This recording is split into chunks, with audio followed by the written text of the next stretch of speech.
Hey right guys, TheTrophyMuncher's Joe here, and today we are doing another character tier list, this time for Heartstopper Season 2. You guessed it, you got it right. We did Season 1, of course. I've not looked at the character rankings that I gave for Season 1. I've loaded it up, and I'm going to look at it at the end just to kind of see where everyone compares. I think I have a vague idea of where I put characters. I'm pretty sure I put like Nick at number 1, and Charlie at number 2, but I'm pretty sure Tao was pretty low down. So yeah, I'll be curious, and I think Isaac was at the top as well. But I'm curious where the characters have kind of changed. We've got some new characters, of course, as well. Like I think we have 17 characters in here in total. So we're gonna get through them fairly quickly, talk about them briefly, not too in depth, because like I said, I've got a reaction to every single episode of the show, so you can get my in-depth thoughts on their stories and journeys on those reactions. But overall, I finished season 2 about. Oh, was it yesterday? I finished it yesterday, but it's been on my mind, and we kind of took it over the course of like 5 days. And I really enjoyed season 2. I think it's definitely better than season 1 overall, and I think most people are agreeing with that, which is nice. So yeah, we'll start. I'm gonna leave Nick and Charlie for towards the end, I think. Let's go with the teachers. We got Farouk, Mr. Farouk. He kind of came in. I was like, okay, right, this is the teacher that shouts at everyone. That's his little thing. And then as the story, of course, full spoilers, by the way, you should obviously know that. Of course, as the story went on, we kind of learned that that wasn't going to be the case. He actually had a bit of a personality and a bit of a love story between, I forgot his name, this guy here. I should probably get the names up, but I genuinely can't be bothered. So we're going to call him this guy here, music teacher guy. Was it like Kevin or something? I don't know. But Farouk, we're going to put in. He would have been They Exist. You know, I didn't think he was awful, but he existed. But then he actually got pretty good. So we're going to put him in really good, I think. Yeah, he was a good character overall.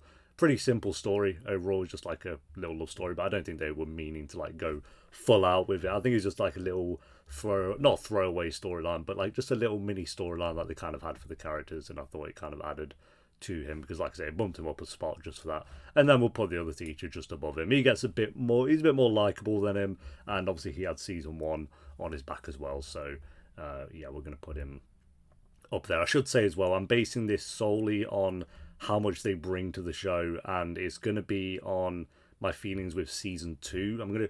Parts of season 1 might leak into it, but I'm going to try to leave my thoughts of season 1 out of it just to see kind of their characters based on what they did in season 2, just to get that out of the way. Alright, let's go with. Honestly, this character. I forgot her name already. Some characters I just cannot. Existed. I genuinely forgot this character was a thing until like she cropped up here and there. I don't know, people were saying like in the comics or web series, I don't know what, all the books, I don't know what you want to call them, she's quite a like, you know, prominent character, like she adds quite a lot to the story, but here didn't really buy that, and maybe they're kind of setting her up for more to do in season 3, but as of what she did in season 2, she existed, had no issue with her, but she didn't add anything. She just kind of had some throwaway lines here and there. Like there wasn't much of a story, and it felt weird to just kind of have this new character as part of the friend group at all times, but never really doing much because everyone else was doing so much this season. So she was absolutely the odd one out. But hopefully they have more for her to do in season 3. And it'd be good because if they give her like a storyline in season 3 and I still don't care about her, then that's just going to take up screen time that I'd rather focus on someone else. So I think she's a character where it's like, we'll wait and see, but as of right now, you existed. Well done. Tori the Tory who slurps her drink 24/7. Again, I'm not going to check the tier list, but I think I liked her in season 1, but I thought she was just like fine. There wasn't anything exceptional about her. I thought she was like kind of just the stereotypical, you know, quiet, just standing in the corner, slurping my apple juice, if there ever was a stereotypical character like that. But season 2, I really liked her character. I liked that she was looking out for Charlie, which she did in season 1 as well. But I felt like I don't know, I just appreciated that more in season 2. And then her calling out, was it David, this guy, Nick's brother? That was one of my favourite scenes of the season. Just like grabbing his arm, being like, doing like that whole dinner table scene. One of the best scenes the show's done so far. So Tori, I'm gonna put her in great. Honestly, yeah, really, really great character. They don't give her much in terms of like her personal story, but I don't think we really need that. I like that she's just kind of looking out for Charlie And she does a good job of it as well. Like when again, this knob was sat at the top of the stairs and she was just behind him, like staring him down. So yeah, really good character this season. Definitely an improvement for me from season one. Alright, let's go with.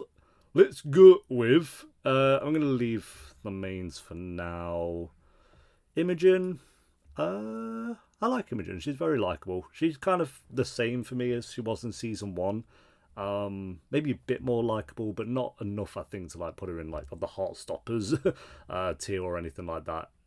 Likable character. I like her friendship with Nick. They maybe hinted that maybe she has a crush on this character at the end, but some people would say maybe that's just kind of like a throwaway moment. Maybe it's like we'll see. I think maybe that's a wait and see for season 3 moment, but because I know I said a throwaway line about Imogen being the only straight character in the show. I don't think that might be the case anymore. And then also people pointed out that Tao did mention that he was straight in season 1, which I was never going to remember. Like I replied to people and I said I've seen like 10,000 episodes since season 1 of Heartstopper. I was not going to remember that line. So Tao is straight as well. But Imogen, I maybe take back that statement. Maybe Imogen isn't straight. We'll wait and see. I'm going to go with... I think I'm still going to go great, though. Great sounds too strong, but I do prefer it to Tori, so maybe we need to bring Tori down to, like, there, which hurts a little bit. Because I prefer Imogen to Tori, but I don't think Imogen's great. Yeah, we'll go with that. I guess that makes sense. Hurts a little bit, but I guess storyline-wise, there's better characters for sure.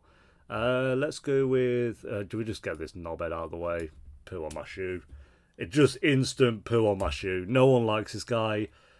Literally, if this guy has friends, even they don't like him. He's like one of those who sits on Discord like doing that constantly, like dribbling everywhere, and his mates are on the other end just being like, "Oh my god, like who invited this guy to this Discord call?" Like that's his life. That's kind of how I feel about him. So yeah, just going in on Nick for no reason as well. Like, if Nick was an absolute knob, then, I mean, even then he was trying to out him, so maybe not even then, but I'd get, like, maybe the back and forth of arguments if Nick was an absolute penis. But Nick's the most wholesome guy in the entire show. I really don't get what this guy's issue with Nick was at all. Like, I did not understand why he would... I get you have your sibling rivalries. I get it. I've got a younger sister. I get, even though we get on great, so that's not really a good example. But we've had our squabbles in the past. Not at David's age. David's a full-grown man and still trying to squabble with his younger brother, and trying to out him, which is like a whole other thing, like a whole other topic to get onto. But yeah, even Olivia Colman didn't like this guy. His own mum was looking at this guy like... Even his dad, who I didn't add into this because I have nothing to say about him, but even his dad, who is like one of the most boring human beings in the world, even looked at him like, oh god, like, this guy actually came from my penis. Like, this was one of my sperm once, and now he is this cretin. That's... Even his dad said that. He didn't say that. He was thinking it though, and he can tell me otherwise, but I'm pretty sure he was thinking that. So yeah, put on my shoe. Down you go. Bye. Right, breath time. Let's do one of the mains. Let's do Elle. I think out these are like the 5 mains. I'd count these as like Nick, Charlie, Tao, Elle, Isaac. The 5 mains. My weakest out of the 5, and I still really like the character, is Elle. So we're going to go with Elle, who is still great. I feel pretty much the same about Elle, I think, as I did with season 1, but probably a little bit better. I felt like Elle had a lot more to do this season, like with the... Not just with the romance with Tao, because that was kind of part of season 1, even though they did double down on that, obviously, with this season. But even just getting into the art academy and making new friends, I felt like really built on Elle's character and just like sketching in Paris and stuff like that. So, yeah, really likeable. It's just... The other 4 of the mains are just... I just love them so much more. But that's not to say I don't love Elle as a character as well. So, Elle as well. That kind of works. But yeah, very curious what they're going to do with Elle in Season 3 now that she's off to the art academies and away from Tao is probably, well, not really away from Tao, but away on her own journey. So yeah, that'll be exciting stuff. But very good character. Right, that's one of the mains done. We're not going to do all of them. Let's do, I guess these, I would count Tara and Darcy as the mains as well. More so than Isaac, really, actually. So, God, you have a lot of main characters, actually. They were kind of below Ben for a second, so I just kind of didn't see them over there. Alright, let's do Tara. I prefer Darcy to Tara. I think Darcy has more of like a story, but because Tara's story this time around was that she said she loved Darcy and she didn't say it back, and then that she didn't really know much about Darcy. But then there were some moments between them that I just didn't really get. Like, I just don't. Maybe I've seen too much TV shows, but I just don't like the cliche when someone says "I love you" to a character and then they're like, just like, "Oh my god, you have to say it back. Why haven't you said it back?" And then they look deeply into it, and it's just like this thing. Granted, there was a meaning and purpose as to why Darcy didn't say it, as we learned from the finale of Heartstopper, which I thought was a very reasonable story, but I just feel like I've seen that so many times of like one of them not saying "I love you" back, and then there's this whole reason as to why. That doesn't bring down Tara's rating for me or anything like that. It's just I'm just going through the stories and kind of how I felt like them. But Tara's still a really great character. I'd probably put her up there. Definitely better than Imogen. So yeah, I think I feel pretty much the same about Tara as I did with season 1. And Darcy I like more, not as much as Elle, but still, I think Darcy gets the one up just because of the storyline with her mum, which again I think they're setting up more for season 3. But I feel like we got a bit more with Darcy and kind of like that whole putting up the front of, you know, telling all the jokes and trying to break the tension all the time and all that stuff. But something more's going on beneath the surface. You know, bit cliche, but I'm fine with it, and I'm curious what they're going to do in season 3 with Darcy's character. So yeah, and they've got a really good romance as well. They have good chemistry. So love their little speech at the end of episode 8. All right, we'll leave some of the mains now. Now we've done some mains. Let's do Harry. Harry. He's not a complicated one at all, but I thought season 1, obviously I put him very high up because I thought the actor did a really, really good job with him. I don't think he was a likeable character, but as I do with these tier lists, I don't base them just solely on likability factor, because it'd just be very obvious who's at the top and who's at the bottom.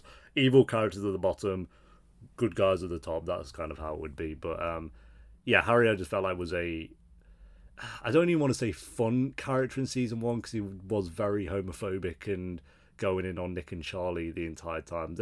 I don't know a word to describe how I felt about Harry in season 1.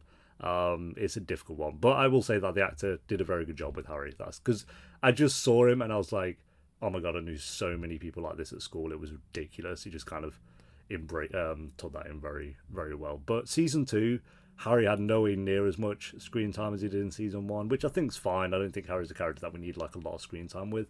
And I thought maybe they were going to go down the road of Harry's, maybe not redemption arc, but just kind of, you know, he had the moment where people were bullying Nick and Charlie or something, and then he was like, oh, come off it, let's just do our own thing. And then he also had the bit where he called out Ben for calling Imogen a bitch. He's like, oh, you don't have to call her a bitch though, mate, and all that. So I thought maybe we were going to be doing something with Harry, but then they just ended up not, and then that was it. So Harry just disappeared into the background again. So yeah, nowhere near as interesting as he was in season 1. And again, interesting is a hard word to use. I don't know the word to describe him. I did really like the moment where he called out Ben though, because that whole scene, it was like Imogen going in on him, and it was like such a great moment. And then just like the cherry on top was even Harry called out Ben. Like that's when you know you've messed up, is when Harry's calling you out. I'd prefer him still to Furry, definitely. I prefer him to that teacher, but not as good as Tori. We'll put him there. I think he's gone down a little bit, because from my memory, I think he was up in the greats in season 1. But yeah, we'll bump him down just because he didn't do as much in season 2. Oh my god, the 2 powerhouse mums. I've just realised. One of them is Olivia Colman. Actually, yeah, that's a great point, you know. Add row above. Yes. Add row above. Olivia Colman. Is it Coleman with an E? It might be like that. No, you know, it doesn't matter. We'll just go with that. Olivia Colman. But then this mum was also so wholesome. So wholesome. I kind of loved her. I kind of am in love with her. I'm not gonna lie. Tal's mum. Um, maybe we should just call this like, yeah. It'd be cool to call it Olivia Con, but let's go with like wholesome mum vibes. Yeah, well, I like that. We'll put that. There we go. That's what we're doing with those two. Not much to say about them. Just wholesome mum vibes. Love them. There you go. That's their characters. Supportive mums, which, as we've seen from Darcy, not all of the mums in this show are kind of like. So yeah. All right, let's go. Let's get Ben out of the way. Who's worse, Ben or David? Oh my god, I think David actually, because David just does it for no real reason, whereas Ben, and he's older, he should know better. But Ben is, of that age where he's still trying to figure things out as well. Which, so I kind of give him not sympathy, but I don't even get it with Ben. I don't know. Ben's a hard one because he's going through his own shit, and like he said, someone pointed out in the comments as well, saying like he said a line along the lines of how he was maybe not. I can't remember the exact words, but basically coming across like he was jealous that everyone was so supportive of Nick coming out, which gives the impression that we haven't seen Ben's family. I think we saw maybe a little bit of them in season 1, but I could be wrong. But maybe he's not in a family where he feels like he'd be comfortable to come out to them. So maybe he's got his own stuff going on, which maybe we'll see in season 3. But I'd be fine if that's kind of the end of Ben's storyline and we don't see it, because he said he was leaving. So maybe we don't see him anymore. But that aside, he was still an absolute knob to Nick and Charlie, especially in season 1. And again, I say I'm basing this on the season that we've watched. So, okay, if Ben was like this character who had developed loads over the course of season 1 and 2, and then he came in season 2 and he's like, maybe not this changed man, but he's just showing a willingness to try and be a better person, maybe I'd be like, okay, I like the story arc that we've done with Ben. He's tried to change all that. No. We didn't get any of that. He was still an absolute knob from episode 1, where he's just like staring down Nick every fight. This was him the whole season. And then he cries, and then he's like, well, I don't want to be here anymore, because everyone calls him out for being a knob. Calling Imogen a bitch, going in on her for zero reason. And then tried to like stalk Charlie and Nick to the art gallery to do his apology, and then Charlie went in on him, which I loved. Yeah, he didn't really change at all. So, I could have had Charlie, If you didn't get in the way, I could have had Charlie. It's like, bro, get off it. Just get off it. So no one likes Ben really at all. So that's Ben. Who am I shoe with David? How does it feel? Yeah. Even Harry called him out. That's just hilarious. Even Harry called him out. All right. The four boys are back in town. Let's leave Charlie and Nick. Let's go with Isaac. A lot of people have disagreed with me on this, which are obviously fair, but I felt like Isaac's story was unfortunately rushed this season. I get people are saying like you had hints of it early on. I don't mind little hints of like what's going on with Isaac. That's fine. But then when I felt like they were like, okay, now we're doing the storyline with Isaac, they just kind of crammed it all into one episode. And if you thought it was like well paced and a great story, that's fine. But you can't deny like even little scenes like where he called out his friends and was like, oh, you're only interested in me or whatever when I've got like a romance going on, like you don't really. And then he ran off, and then was like, what the hell happened? And then it goes to the next scene and they're all partying together. It was like, okay, unless I missed a line of dialogue or something, but they just didn't really talk about it. They didn't ask if he was okay. They didn't really like try to get to know maybe what was going on or anything like that. So I felt like it was weird. Like they rushed through it very much, and like him being questioning who he is and like having the really great scene with James. I didn't add James in this actually, which was silly of me. James would be in top of really good somewhere. But yeah, where he's like, oh, am I a broken person or something, which I thought was a great line. Him trying to like question kind of what's going on, but then like literally the next scene was a guy who's asexual coming up and like explaining all about asexuality. And I replied to someone, it's like, I don't mind these story beats. I think these story beats are great, but it's just the fact they put it all into like 6 minutes of content for Isaac. Like it was all in one episode, and then if you add it all together, it probably added up to like 6 minutes. It was just 3 huge story beats crammed into 6 minutes overall. So I would have much rather if we kind of had those story beats going over the course of the season. And I get that they have the little hints going on. That's fine, but that aside, though, I still think it was a really good storyline with Isaac. I don't think it's a bad storyline. I don't think it was so rushed that it like ruined it or anything like that. I just think out of all the storylines that they had, that is the one where I'm like, oh, you could have paced that a little bit better. So yeah, I don't want it to come across like I thought it was like an awful storyline and ruined Isaac for me or anything like that. I still think it was overall not very good. It was overall good, but it could have been great. Like it could have been a really, really great storyline. And maybe they'll turn that around in season 3 and make it one of the better storylines. But I love Isaac as a character, so I would have really liked if he kind of had just a bit better pacing.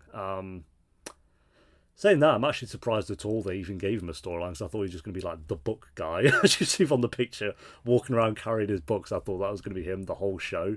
So to give him a storyline at all, I thought was quite good.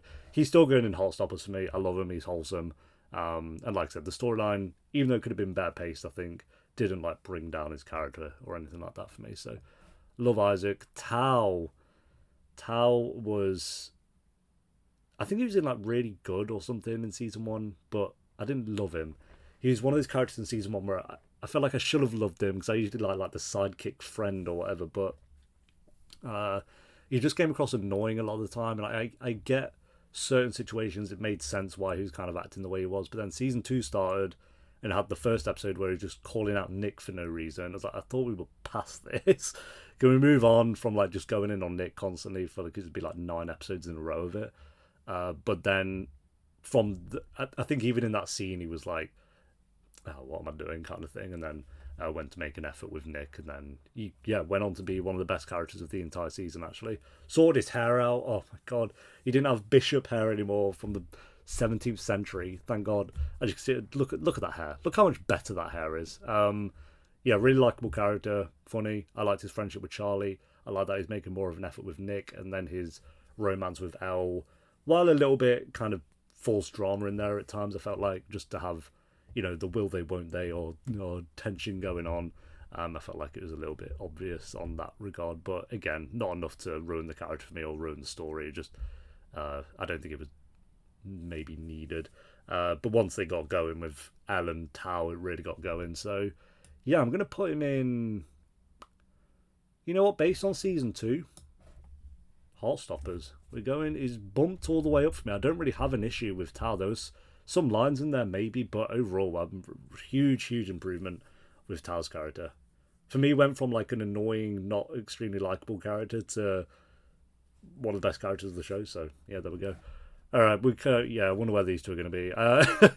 Charlie at number 2. I know he was at number 2 in season 1 as well. I'm pretty sure he was. I could be wrong. I might just check now, actually. Let's have a look.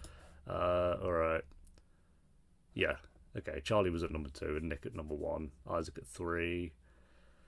Darcy, Tara. Yeah, Harry was at great. Not many. Tal's gone up the most, for sure. Not many have changed, but I feel like the way I felt about them in season 1 is just the same but enhanced, if that makes sense, because the season was just so much better. I think Elle's gone up. Yeah, Elle's gone up as well. Darcy and Tara are pretty much the same. Oh, did I not add Darcy to this? Yeah, oops. Oh no, I did. She's a okay, cool. So it's just like they're just better. Like, because Charlie season 1, second best character for sure, but there's still some things I didn't love about Charlie's character. And again, I think Joe Locke as an actor has improved so much between season 1 and 2. He was good in season 1, but I feel like he's great in season 2. Because I feel like Kit Connor, is it Kit who plays Nick? He was great in season 1. Like, was easily the best actor of the show. So I felt like everyone else just kind of was not on that level of Kit of acting. And I feel like here everyone's, for the most part, improved so much that it's not just like Kit shining as like the actor. While I still think he's probably the best out of all of them. I think I'd still argue that he is the best actor out of all of them. It's noticeable how much everyone's improved between seasons, and Joe Locke is the best example of that. I think he was amazing in season 2, and like that final scene between them in the finale in episode 8 was so good. So Yeah. And as a character, like his romance, I love that he was never pushing Nick to come out to people, but you could also tell at the same time he wanted him to, because he wanted to, like, even the Paris environment worked really well for this season, because it's like, you know, the city of love, the city of romance, even though it's not. But you could tell he was like wanting to hold hands, like they do the little touches here and there, and they want to go out and, like, you know, be in the romantic city and be all romantic, but he didn't want to kind of push that on him or force that on him. So yeah, I love how Charlie kind of handled that situation and just let him take his time as well. And then you've also got the storyline of him not eating as well, which, like I said in the reactions, I missed on, like, the little things. You look back on them now and you're like, oh, it's so obvious, but I've not read the story or anything like that, so I'd never do that. That was going to come up, but handled really well in that storyline as well. So, and you got little things like him and his parents and his friendship with Tao and stuff like that. So yeah, great character, heavily improved from season one for me. But number one is still Nick. He's just so wholesome. I think all are, but like Nick's just the one. He's just so golden. I feel like everyone loves Nick. Everyone loves Charlie as well, but everyone loves Nick. He's just so good, and his storyline was so good this season. Like, kind of thing, like he's wanting to come out to people, but not being able to just get it out, like to his dad, and then he did it at the dinner table, then he just did it to his friends when they're doing the spin the bowl, then he did it in an Instagram post. Like, they paced that story so well, because I thought when I was like starting the season, oh, they'll do it in like the finale, he'll just come out to everyone in the end or something like that. But I thought it was like it'd be the big moment of the season, but it felt like we had like three individual big moments of him coming out, and they all were great. So yeah, really loved his main story. And then again, his romance with Charlie, I felt like their chemistry was just so much better this season. Season one, it makes sense because they were getting to know each other and they weren't really sure if they were into each other. Like, and they started to get things going romantically, like episode 5 or some or 4. Whereas this is like episode one. Episode 1 of this season was basically just them two being in love of the whole episode, and then they kind of kept that going throughout the whole season. So yeah, I love Nick. I think he's a great character, and Kit Connor does a really great job at playing him. So there we go. That I've talked for what, almost 30 minutes straight. I think I need a drink. But that is my rankings of all the characters. Like I say, Harry's gone down a little bit, but Tal's gone up loads. Elle's gone up a little bit. Imogen's pretty much I think Imogen's got up a bit. Than these two. I think it was Ben at Pum. Yeah, Ben was at Pum on my shoe in season 1. So brilliant. Isaac, pretty much the same. And then we've got the wholesome mum vibes up there. All right, thanks for watching, guys. Leave a like if you enjoyed. Let me know your character rankings. Who would you have in your like top 5 or whatever. And I'll see you for season 3 whenever that might be. Until then, take care. Peace.